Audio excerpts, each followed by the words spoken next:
Friday. I'm Derrick Day, and he is I'm Aaron Tomlinson. Good to be with you all guys. all day, every day. Yep. So, what do you have in your glass tonight, man? I just have a simple red blend. It's just nothing fancy. Just something I picked up at the liquor store. It's not too bad though. Okay. You Not know, I something I've used tried. go It's ahead, pretty man. good. Yeah, I used to be a real snob. I wouldn't drink blends, but I've learned that there's some really good blends out there. Yeah. But tonight it's redemption rye, followed with a little bit of peach tree schnapps, which Mm. tastes like a peach iced tea with a kick. All right. Yeah. So See, red blends are for when you're indecisive. So I couldn't decide. Do I want a Merlot? Do I want a Cabernet? Do I want a Syrah? Fuck it. I'll just get a blend. got you. Yeah. So I got to do a quick share here, but yeah. So um, I think we have a really good topic tonight. Hmm. We're going to talk about confidence and juxtapose that with arrogance, because one of the things that I've learned is that some people conflate confidence and arrogance, right? Hmm. And there are some people that um, when they're being confident, they appear to be arrogant to people who lack confidence. Yeah. Sure. And so I want to kind of dive into this and unpack this a little bit. And I think this is an appropriate conversation for you and I, Aaron, because I think that this is something that we deal with personally, Hmm. because we're both very confident, very strong in what we believe and what we know to be true. We have strong opinions and all of that. And I don't know about you. I know I get this all the time because people will tell me I'm being arrogant. You know, Mm. he must have got out of the trash. My dog uh, procured a chicken bone. Oh no, that's not good. Yeah, but that's okay. If he did it, he's on his own because he did that. He did that by himself. I didn't do it. I put it in the trash. He just managed to get it out. Anyway, so and it's like dogs are kind of like babies. You have to kind of look after them because they kind of go for their base instincts. But Yep. anyway, what I was saying is that you get accused of being arrogant. Hmm.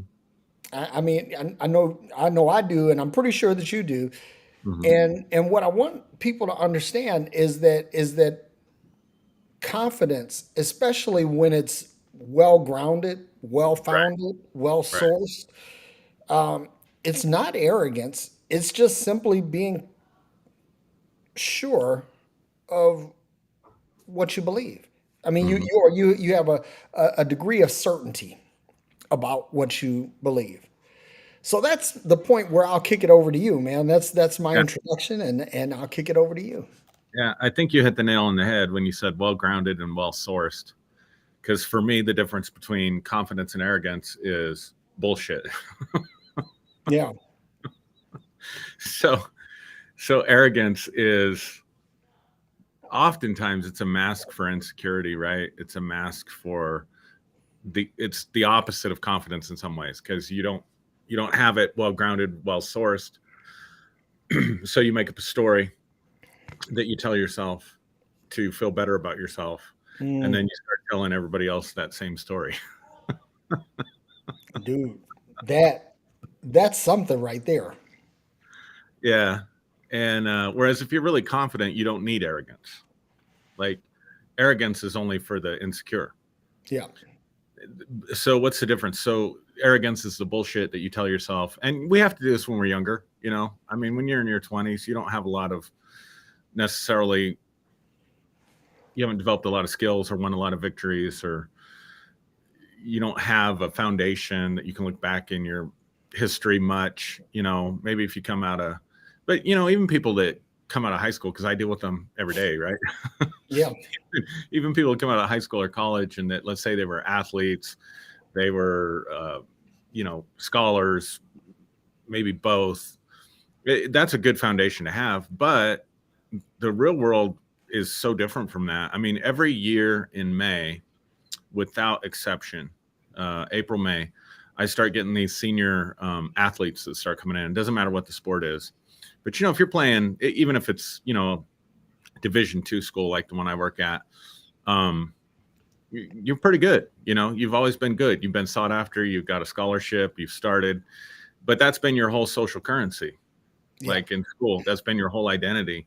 And when you have to give that up, it's like, okay, who am I now that I don't have this? Now that I can't use this as my social currency, or I can't use this for my standing in my community or my family, whatever the case may be, there's a real identity crisis that people go through.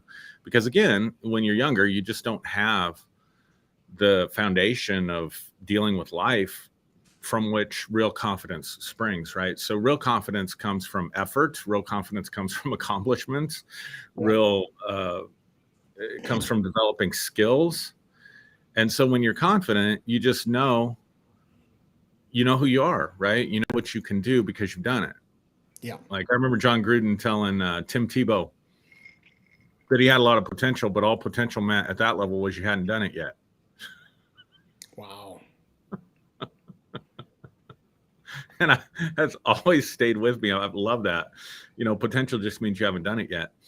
And so, I mean, sure, there are areas that I'm more confident than others. Like, when it comes to speaking and talking and my ideas and intellect and things like that, I'm pretty proven in those areas. Yep. When it comes to fixing things, I'm not the handiest person around.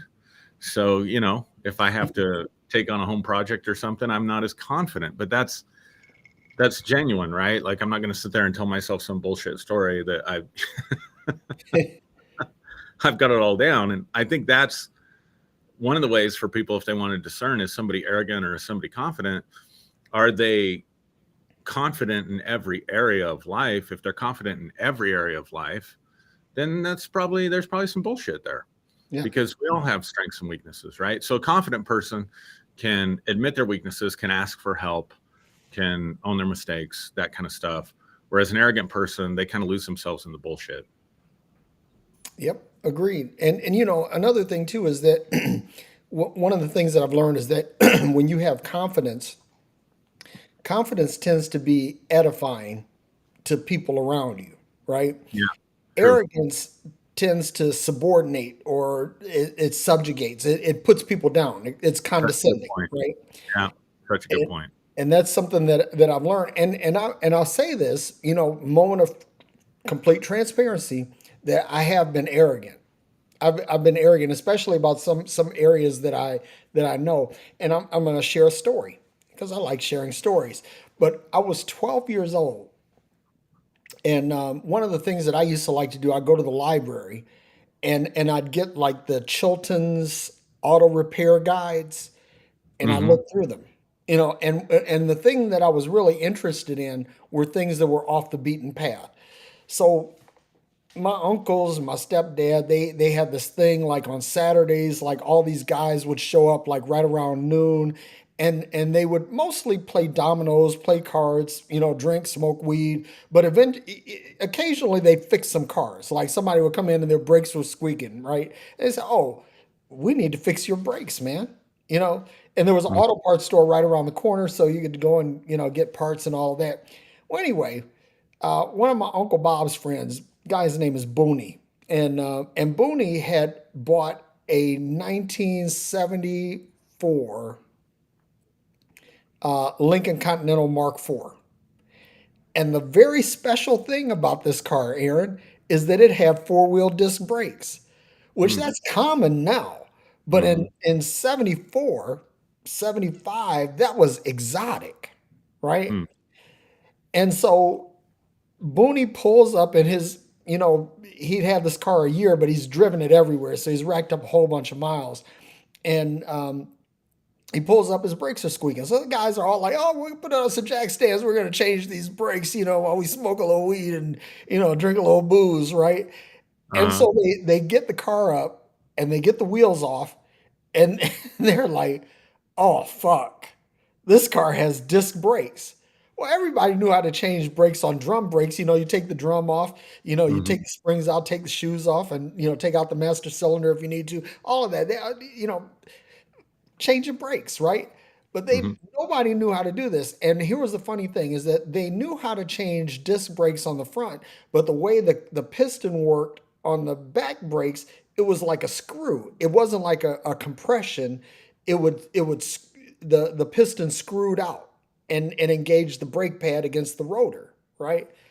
And so they're all like sitting up there scratching their head, and they're like, "Man, that, yeah, I guess you're fucked today, right?" That was the thing. So I went up there, and my 12-year-old self, I look at it and I say, "You know something? I can change these brakes." And they were like, "No fucking way," you know. And so my stepdad, who was very encouraging, he said, "Well, if Derrick says that he can do it, he can do it." So he said, "Let's get the parts." So he got the parts, and I got in there and I changed those brakes. Now, that was confidence, right? Now here is arrogance, right? Arrogance was I was confident, or I was arrogant enough to tell all these grown ass men what they didn't know about cars Mm. Mm. because I knew something that they didn't, and I Right. used I used that to lord over them. Mm. Such a And good and point. that was arrogance. And so I've had like a lot of instances like that where I'm confident, but I'm really confident to a fault, right? So sometimes, and I have to keep this because this is a blind spot for me. Keep my mind open to the fact that maybe I am arrogant on something, but where the difference is now with wisdom and with age. I've learned not to be condescending. I've learned not to lord things over people, that sort of thing. I know what I know, what I know, and I don't beat people up about it. Um, Mm. and let me say this, right, because my friend Marshall is watching, and Marshall can fix shit that I can't touch. Uh-huh. I mean, when it comes to fixing things, I mean, this guy is brilliant. I remember one time we changed a water heater at his cousin's house, and this water heater was in a crawl space under the floor. And we had like maybe 3 feet of space to work with up to where the water heater was, and it was a vertical place for it to sit there. But he figured it out. I mean, he knew exactly how to take this thing, how to take it out, how to disassemble it, how to take the old one out, how to put the new one in, how to sweat the pipes and all of that stuff, and he just had it down cold. So one of the things that I've learned is, and this is what keeps me grounded, what keeps me humble, is that I understand that I don't know everything. I know a lot. I'm a Hmm. smart guy. Hmm. Yeah, high IQ and everything, but I don't know everything. And Right. so the areas where I'm weak, where I don't know, like for example, when we talk about clinical psychology, I defer to you. I'm not an expert on that. I have a friend who's watching. She's an attorney, and when it comes to matters of the law, I defer to her because she knows things that I don't. Right. So Right. Sure. the thing is that I understand my limitations, and I think that understanding your limitations is a key to keep from diving into the deep end of the pool, and instead of being confident, being arrogant.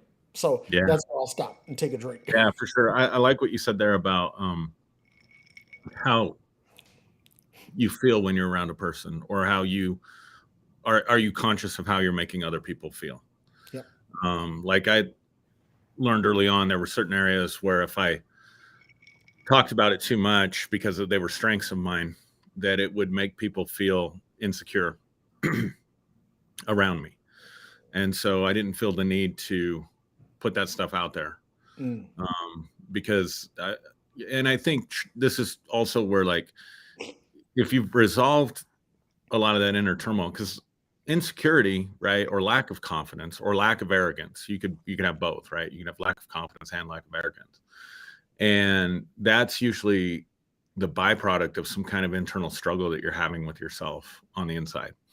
And where we usually confront that the most, you're not going to confront that necessarily as much when you're alone. Now, if somebody's got really negative self-talk, then being alone can be torture for them. And so these are people that can't be quiet. And what I mean is they can't have quiet around them. They're always scrolling social media, or they're talking to somebody, or they've got the TV on, or they've got the stereo on, and then they try to go to bed.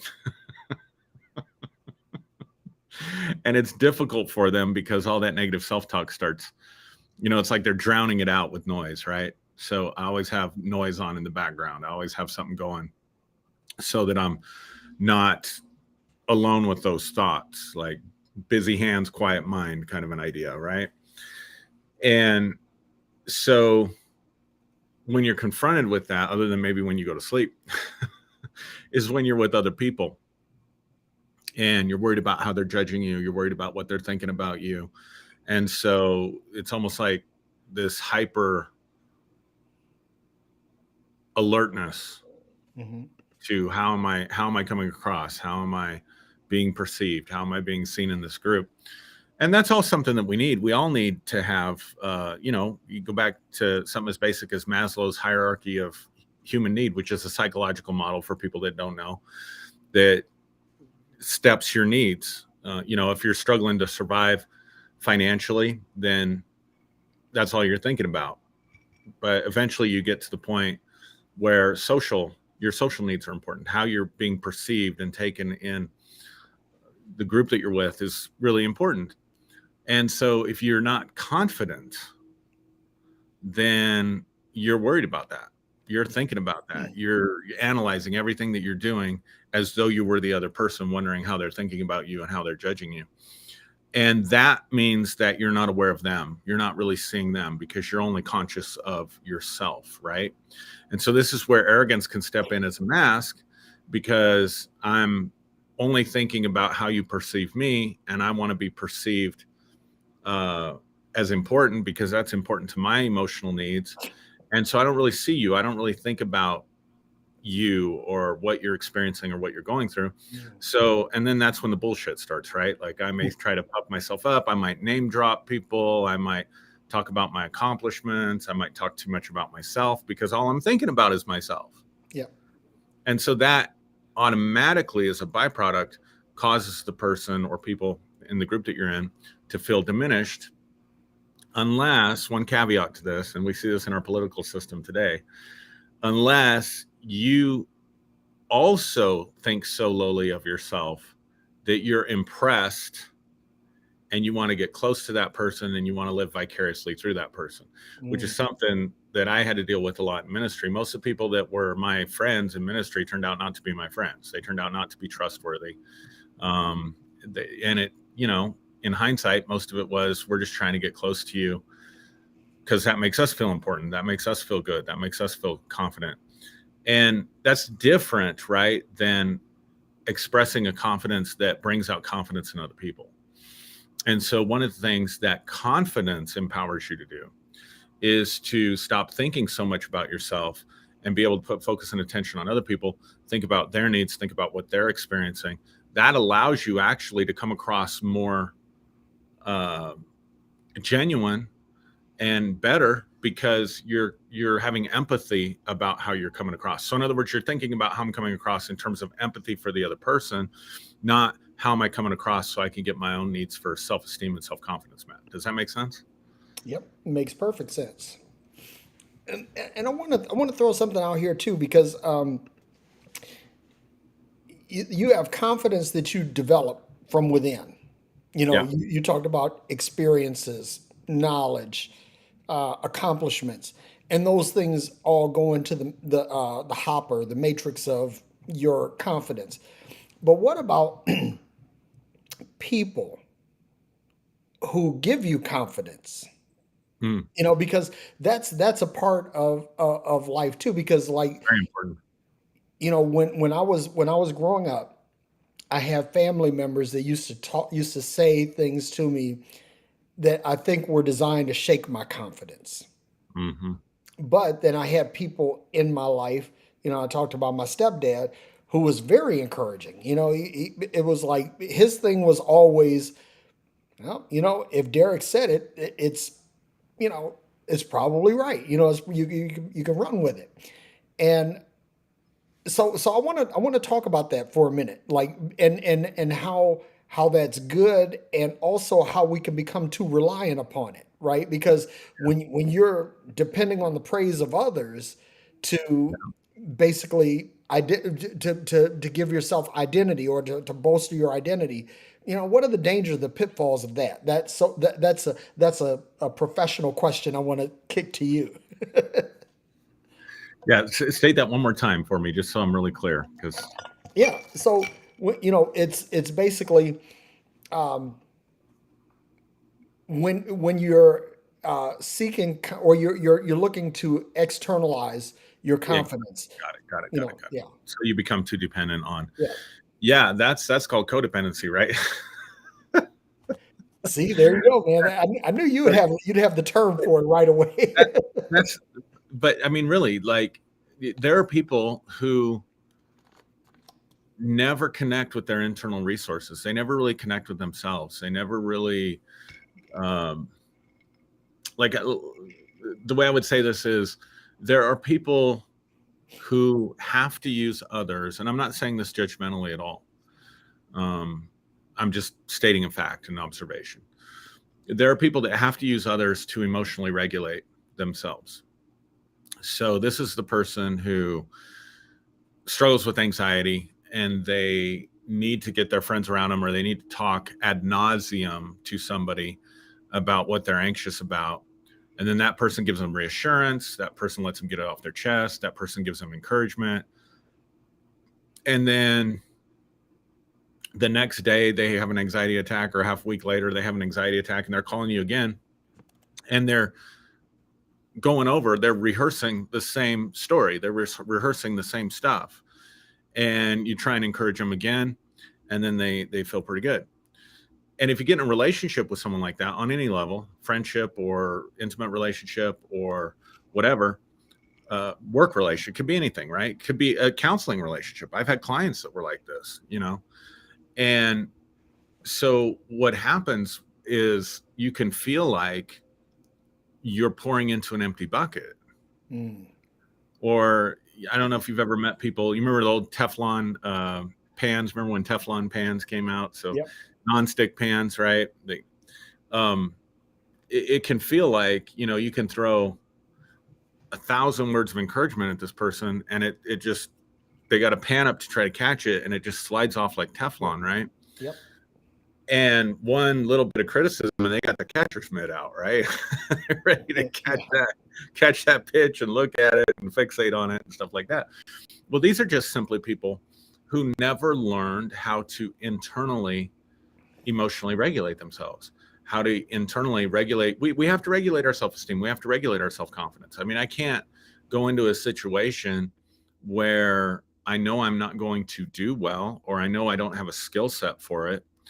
I mean, I went and played, I'll give you an example, tell you a story. I went and played, what is that thing with the BBs, the plastic BBs? Josiah just loves this, Oh, paintball. not paintball. It's the other one. Airsoft. Oh, airsoft. Yeah, yeah, I yeah. went, Okay. played an airsoft at an airsoft place up in Colorado Springs with Josiah. Had been asking me all summer, and I've never done this. And I rent this gun. I rent one of the guns that they have. And dude, I'm telling you, I get the kids that get into it, right? Yeah. I get the teenagers that get into it. I'm telling you, there were 2 or 3 guys, middle-aged guys, Uh-huh. and these dudes were fully outfitted in tactical gear with laser sights. I'm not shitting you. And they didn't have their kids with them. Like, this was just their dude. I'm telling you, there was 2 dudes there that they were like practicing, rehearsing to get on the SWAT team or something. I don't know what their deal was. Wow. They had like, I don't know, tactical gear on. They had compression things in a backpack. They had green gas, I guess, which makes it shoot faster than just the CO2 and makes it hurt more.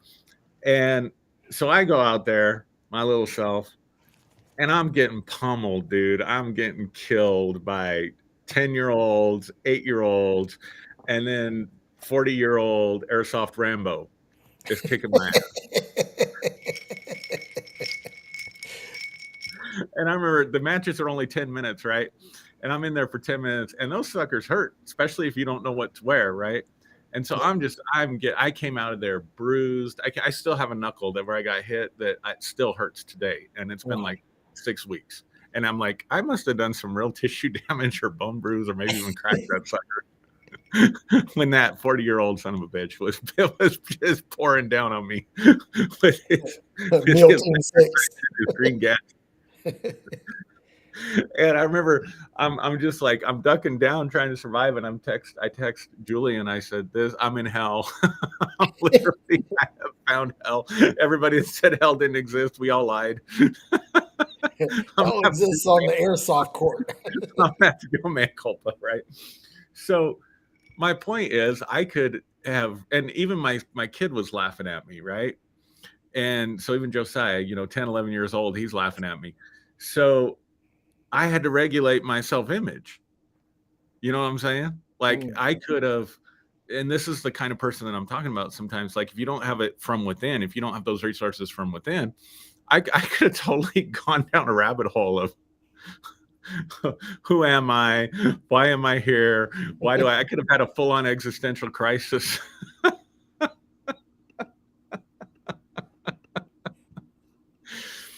So you have to be able to keep things in their context is what I'm saying. Like I can't expect myself to be to do well in this combat situation. Yep. And finally, after about 6 hours of this shit,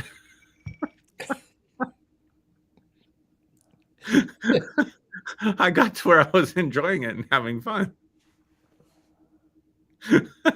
Did you ever get to put the Rambo guys to shame? That's what I want to know. Did you Oh ever? hell no. No, what I figured out was they would ask for a team captain every time, and people were reluctant to volunteer Mm. because of that whole social anxiety thing. So I always volunteered for a captain, and I just picked that dude on my team every time.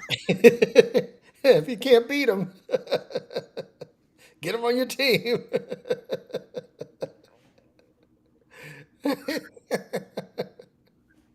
But, but the point I'm trying to make is internally I had to do something to manage my sense of self-worth in that moment, right? Yeah. I had to not measure myself by my ability to compete with these people in an airsoft battle. And there are just some people, I'm being kind of silly about it, but there's just some people they can't do that. Yeah. And so if they get into a situation where they're not confident or they're not skillful and they get some humiliating feedback, then it shatters them, right? And so then they Yeah. got to go find someone else to build them up. And so that's the problem that you're talking about is people become dependent upon that. They realize they can regulate their self-esteem or they can regulate their self-confidence or they can regulate their emotions as long as they have an external source out there that's feeding them what they can't give themselves from within. And so for the person who's Teflon to the compliments, the job in therapy Mhm. is to help them internalize that and give that to themselves, become their own encourager, and to keep situations where they mess up contextualized and not personalized and permanent. So what we tend to do, and I know I'm going on a little bit long here, but No. what we tend to do is take events that are negative and we personalize them, instead of saying, wow, I really suck at airsoft and who gives a fuck anyway. I'm just out trying to, have a good day with my son.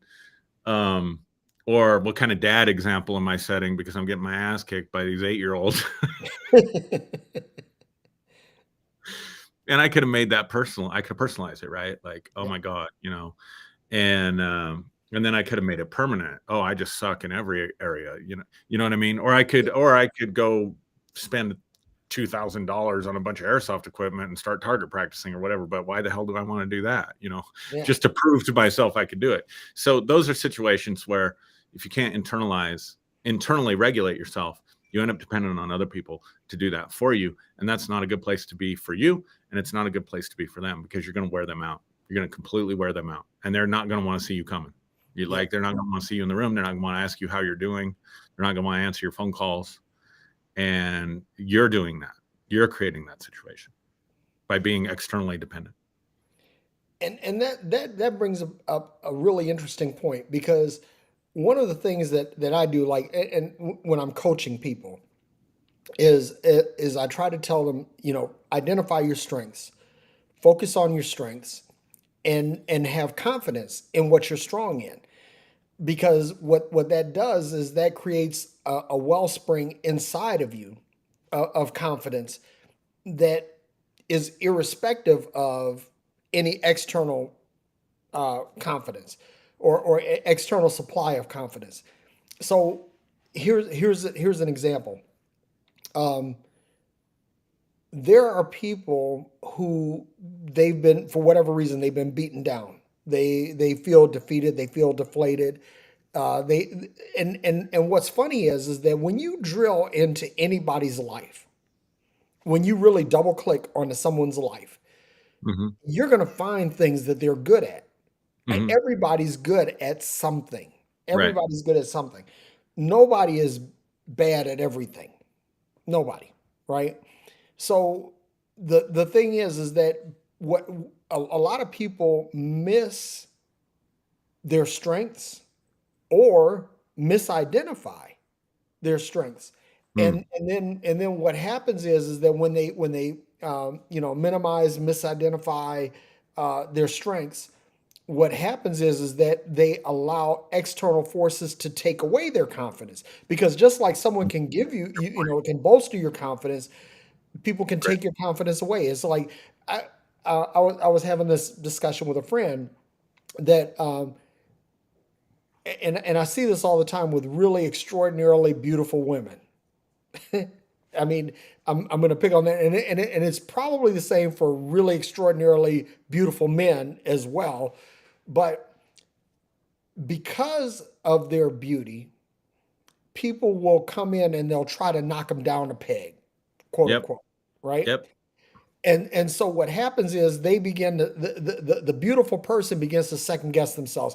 Oh, my ass is too fat, my boobs are too small, or whatever, right? Or if it's a Yep. guy, well, my chest isn't big enough, my arms aren't big enough, my legs aren't big enough, whatever. And you begin to second guess yourself Yeah.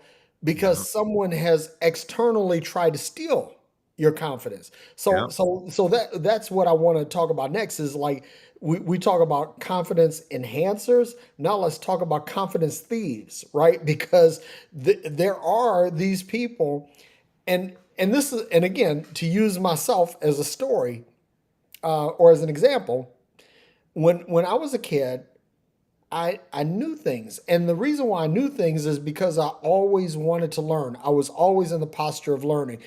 You could catch me 2 or 3 days a week at the library researching some subject that I really didn't know a lot about, but I Mhm. wanted to because I wanted to be able to talk on intelligently on different subjects.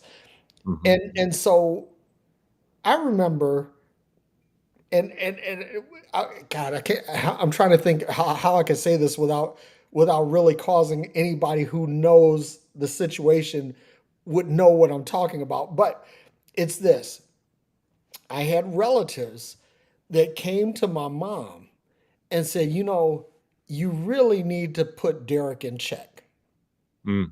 because he thinks he knows too much, or he thinks he knows more than everyone else, and he needs to know a child's place, Mm.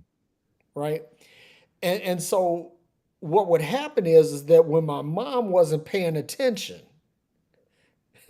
these relatives, and these are relatives now, would say things to me to try to shake my confidence, to Yeah. break my confidence, to try to, because they thought I was being arrogant, and as a result, they felt like they had to knock me down a peg, right? Mhm.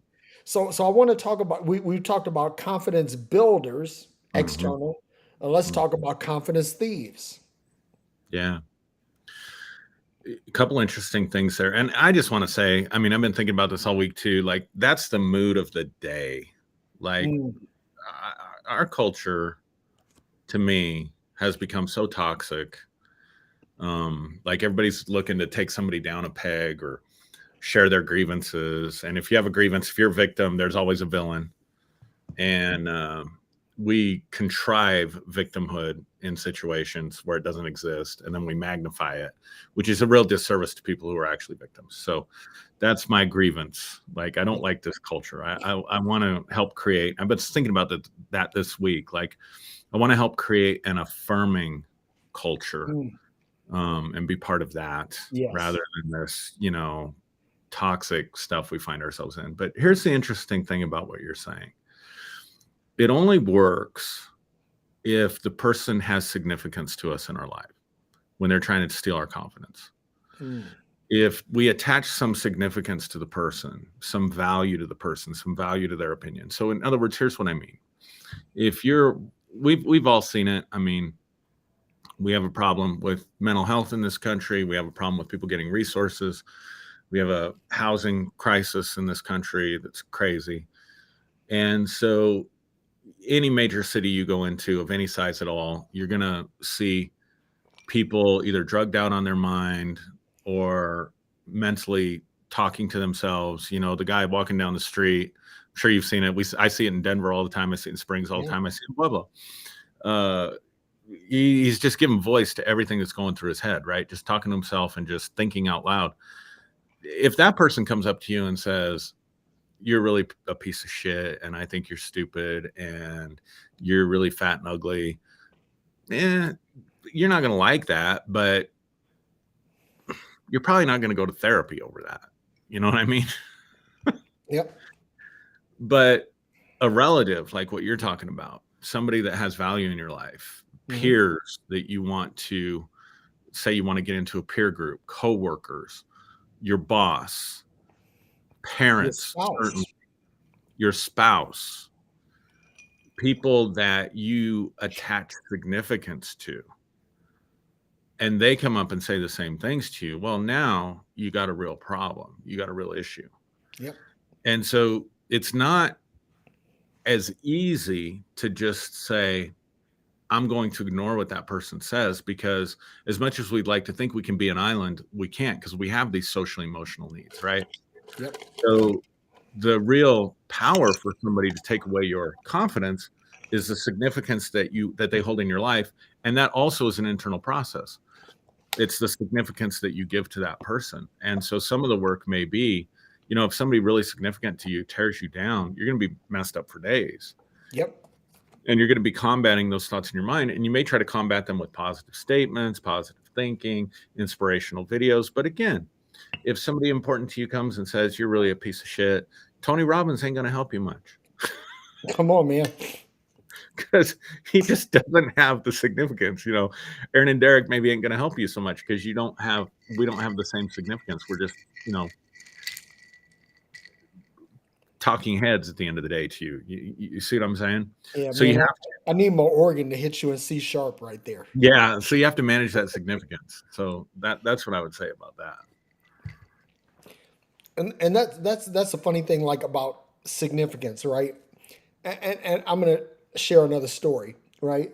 Because I get this all the fucking time. Like, I'll say something, and I'll say something that's really intellectually profound. And I've shared these with you, right? Well, somebody comes back and says, "Well, well, you're overweight," you Right. know, and I'm Right.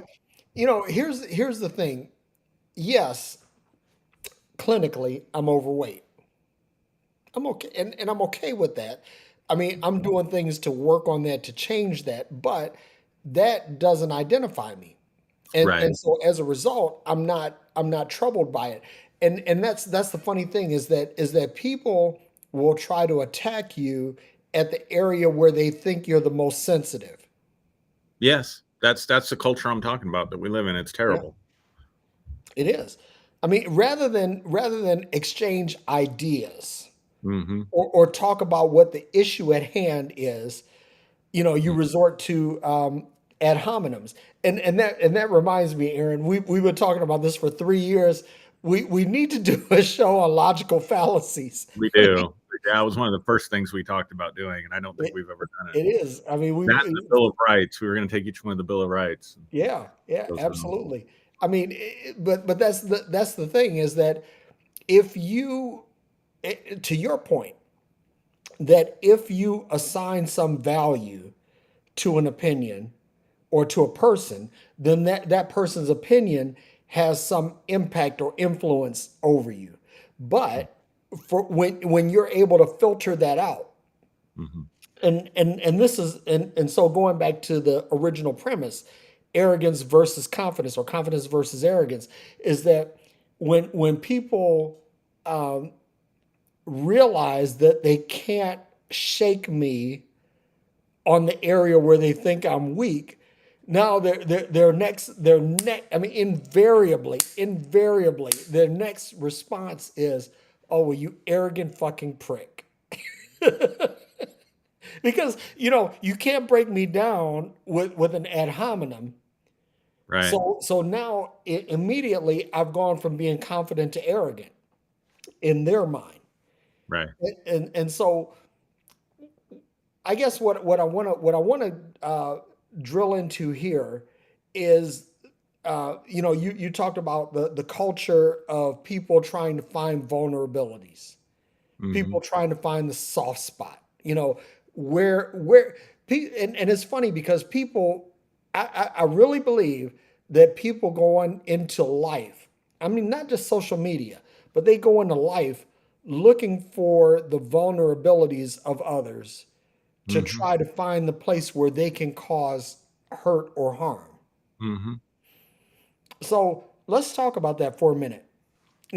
How do you first uh, identify people who are trying to come in and shake your confidence because they perceive it as arrogance? And two, how do you fortify Mm. yourself against those attacks? Like the weak underbelly theory, right? In other words, I'm going for the weak underbelly. I'm like in Star Wars, they wanted to find that one exhaust chute that they could fire, Right. photon torpedoes into to blow up the Death Star, right? Right. They're looking for that vulnerability. How do you identify first people who are looking for that vulnerability, and then how do you fortify yourself against that attack? Yeah. Well, I'm quite an expert on this because I've allowed a lot of people into my shoot that have been tried to Wait a blow. minute. You might want to rephrase how you said Oh, yeah. that, man. Yeah. Sorry, man. No, no, no. That's See, funny. see, that's the brother in me, man. I'm trying to protect you. No, yeah, no, I appreciate that. See, I just did it just now. Um, what I'm saying is I suck at identifying that, or have sucked at identifying that because I don't think like that. Yeah. Like I just don't think like that. I'm always thinking, how can I help bring the best out of somebody? And so as as a byproduct of that, I generally, I was very naive and vulnerable to those types of people. And unfortunately, they are out there. But I would say this: if there's one sign of it that I've seen and noticed and taken note of, is if the other person tries to get you self-disclosing more than they're willing to self-disclose. They're asking you questions, they're coming up being your friend. Oh, it must be so hard being blah blah blah. Or you share something, tell me more about that. And you think you're making a friend, right? But if it's not being reciprocated, if there's not a mutual letting of the guard down, then that's definitely a red flag right there, right? And then as far as like fortifying yourself against it, that just takes some internal fortitude, man. That's how you develop it. Like you just there have been times in my life where I remember one particular time I made a significant change in the structure of our church and how we were run. Really in title only. We got off of this whole title authority. Like you're an elder, you're a deacon, you're a whatever. I'm a pastor. That's our title. So therefore we have authority anointed by God. Started looking at it. This is about 2008. Started looking at the organization from function and responsibility. In other words, your authority flows from your function. and the responsibility that you have for a situation. So if I give someone, a job or uh, to organize a potluck, let's say, then they should have some authority about how that potluck goes. And the elder sitting in the office somewhere has no say because they're just showing up to eat. You know what I'm saying? And so I stripped everybody of their titles, including myself, and explained all this. And I had a guy that just thrived on his title. And he called me up and he chewed my ass for an hour. I swear to God, everything I was doing wrong, everything that was wrong with me, why I sucked. And I literally said this to this guy. I said, inserted his name. I said, if I really believed everything you just said about myself that you're trying to get me to believe, I would just go kill myself right now. I literally told him that.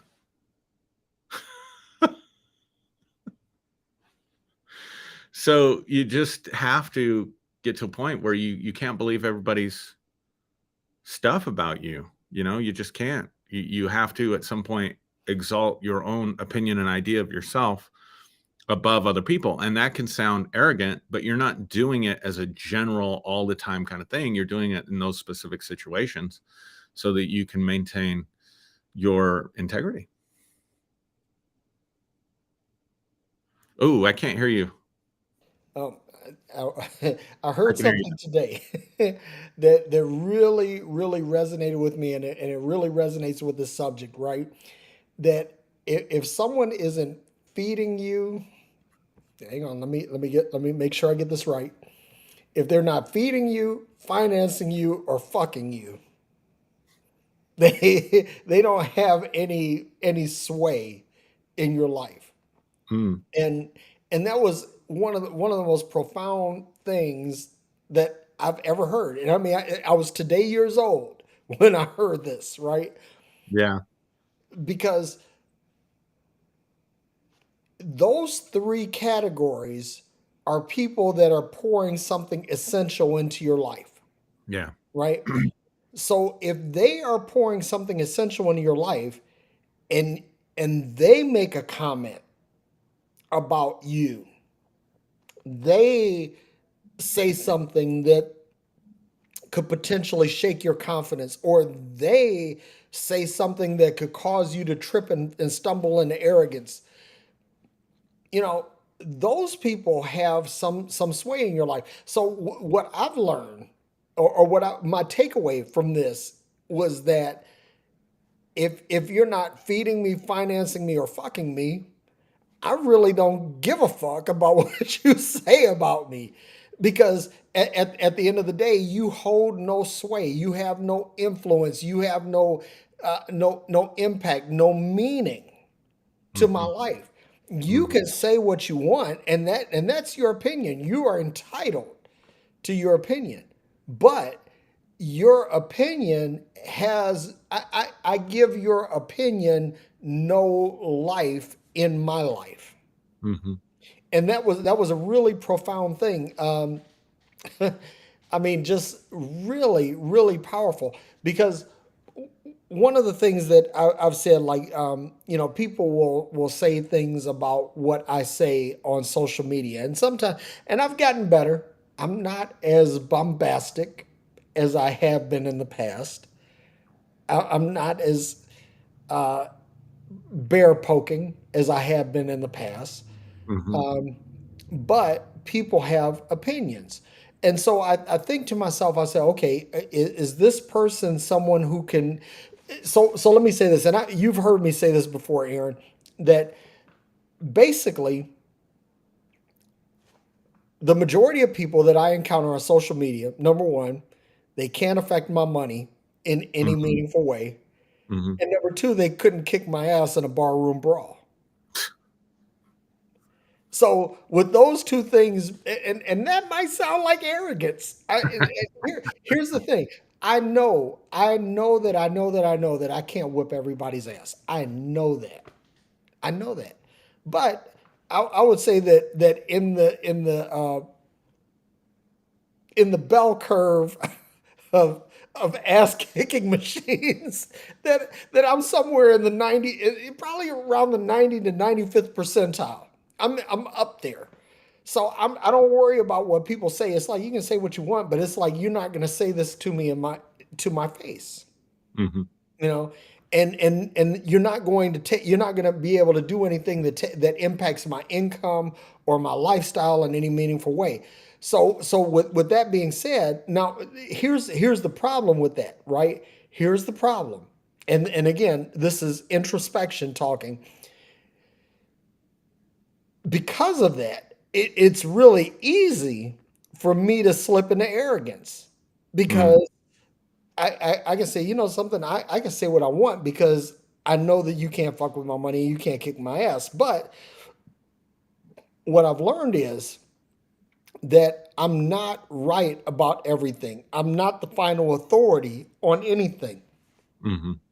And I make sure that every concept that I embrace, that I Hmm. hold on to loosely, because anything that you hold on to tightly, that you hold close to your vest, that when it's snatched away, that's Hmm. painful, right? Yeah. If you Yeah. learn to kind of grasp it loosely, Right. that when that concept, when that philosophy, when that mindset, that paradigm is snatched away, it's not so painful. You know, you understand that there is a constant ebb and flow and a movement to things. So I want to say this that so the three F's. You know, are they feeding you? Are they financing you? Or are they fucking you? Let's talk about that for a minute. I'm serious. Well, that goes back to significance, right? Like, and again, I guess I can honestly say, with all transparency, when I have, not every time, but times when I've gotten triggered by people on social media and I over responded. Like I used to respond to a lot of religious folk. I'd put out a lot of religious stoking the fires, so to speak. Mhm. And people would come back at me. And most of the time, I was responding not to the person, and this is important. I wasn't responding to the person as much as I was responding to people who may be reading the comments who didn't know how to respond to that person. So when I was making responses, I was responding to people that weren't even in the conversation. So that person was completely irrelevant to me. Mm. It was just somebody else probably hears this at church or hears this from their family or whatever, and they're trying to deconstruct and they don't know how to deal with this argument. And so I put it out there to kind of model how to deal with it. That was really where I was coming from. Yeah. Now, there were a few times that I got offended, personally offended and triggered, but I'll be honest, most of those times it was because somewhere there was self-doubt and that person had just, randomly hit on that self-doubt that was in my subconscious, and that was my subconscious trying to Yeah. argue with them, if Well, that they makes found your soft underbelly. sense. Exactly. That's better than my shaft, right? Yep. That's what I should have said. It didn't even dawn on me, even when you pointed it out. I was sitting there thinking, I was like, "Oh shit, yeah, that wasn't good." No, but again, that's the brother in me, man. I got to step in and protect you, man. Thank you, thank you. No, no, that's never been my issue or problem. Um, so again, it goes back to significance, right? Like what you're saying. If they're not doing one of those things for you, then what significance does that person have in your life? And so we have to be able to sort through that. Like, is this person? Am I getting triggered because this person is hitting on something inside me where I have my own self doubt and I haven't resolved it? Or do I just need to discount this person because they really don't have any, they're not bringing any value into my life? And I think social media makes it more complicated for people, especially younger people. I think you and I, we came into our own without social media. We didn't need clicks and likes and Yep. shares to feel good about ourselves. But I worry about this generation that is growing up with social media where so much of your social currency is based on likes and attention. And then what we see is people shitting on other people for Mm. likes and attention and clicks and shares. And I don't like that. I don't No, like that. no.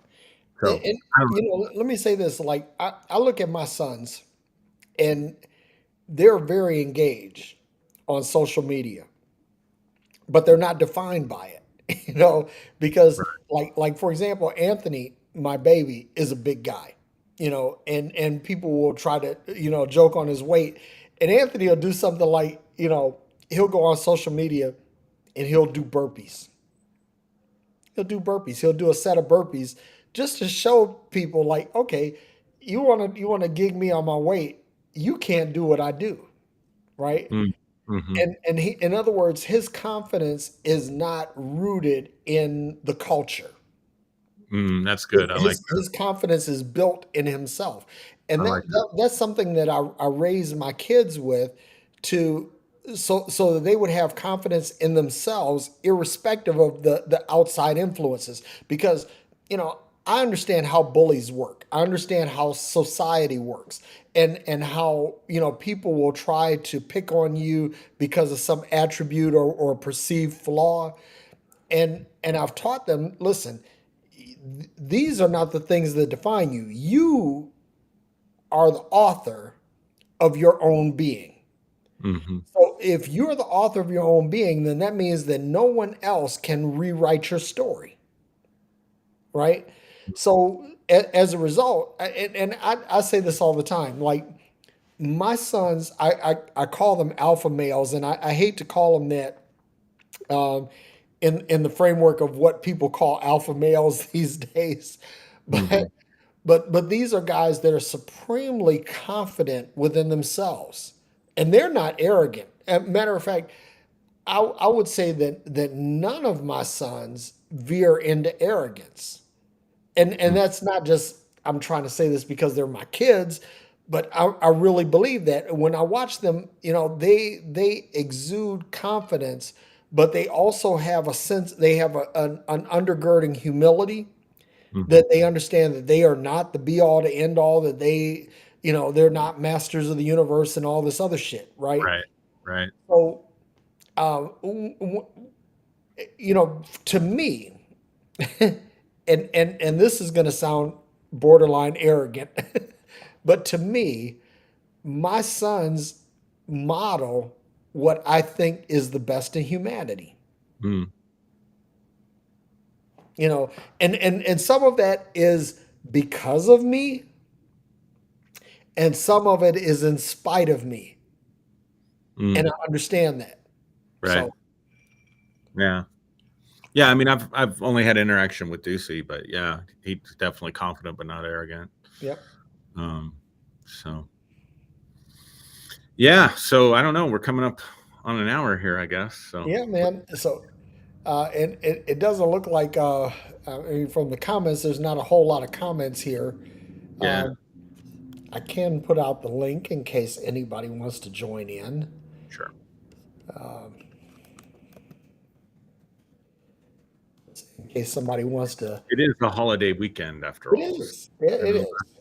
last one. I was hearing on the radio today. It's one of the main travel weekends of the year, right up there with Thanksgiving and Christmas. So But I think the three big travel weekends in this country, or as far as road travel, are Memorial Day, the Fourth of July, and Labor Day. But yeah, the biggest two travel holidays, period, where air travel factors in, are Thanksgiving and Christmas. yeah, Those are the two big ones. yeah, makes sense. But anyway, I thought this was a good conversation, Yeah, and I got to throw it. First of all, happy belated birthday, because your thank you. birthday just passed. I want Yeah, everybody to wish Aaron a happy birthday. He's still a baby, relative to me anyway. Uh, Yeah, And- raise some money for Autism Speaks out there. So, okay, yeah. yeah. So, I raised some money for Junior Diabetes Research Foundation (JDRF), yeah. which they helped us out with Ducey, and Ducey's a type 1 diabetic, and Hmm. they were very instrumental in helping us to learn and adapt to his condition. But I also raised enough money where I'm going to be able to come to Colorado. Yes, yes. So, so everybody, y'all, I'm the holdup here. I got a lot going on in my life, so I got to figure out. We got to figure out a weekend that works Yep. for us, and I'm got just a lot of craziness going on right now. So we will get to that, and thank Yep. you everybody that gave to that. So I don't want you to think that we're don't appreciate that. It's just that I've got a lot going on. No, it's Um, okay. But that money will sit aside until yes, you say pull the trigger, let's yeah, go, and we'll go ahead and make it happen. yes, yes. So I'm everybody gave. grateful. That's I'm great. grateful for everyone who contributed Me too. to that, because that's what I put out there. I say, hey, 100% of your donations are going to Aaron and Derrick doing Freeology Friday Yeah, live in the same room. yeah, yeah, yeah. That'll be cool. It'll be fun. All right. Well, I guess that's about it. I put the links out there. Nobody's really joined in. Nobody's clicked the links. Nobody wants to talk to us. I mean, they don't want to. It isn't that they don't want to talk to us, but people feel. I don't know. Sometimes people are a little bashful too, Sure. and I get that. But Yeah. All right, everybody. Thanks for watching this. If you're watching by replay, thanks for watching. Thanks for commenting and growing in real time. I don't know. Peace and hair grease. all I'll, right. I'll catch you for the after show that we don't record. Yeah, we don't record. Y'all don't know what you're missing with the after show. One day we'll have to do that, like on a Patreon or something like that. Yeah, that'd be awesome. That'd be awesome. All right. So love y'all. Thanks for tuning in.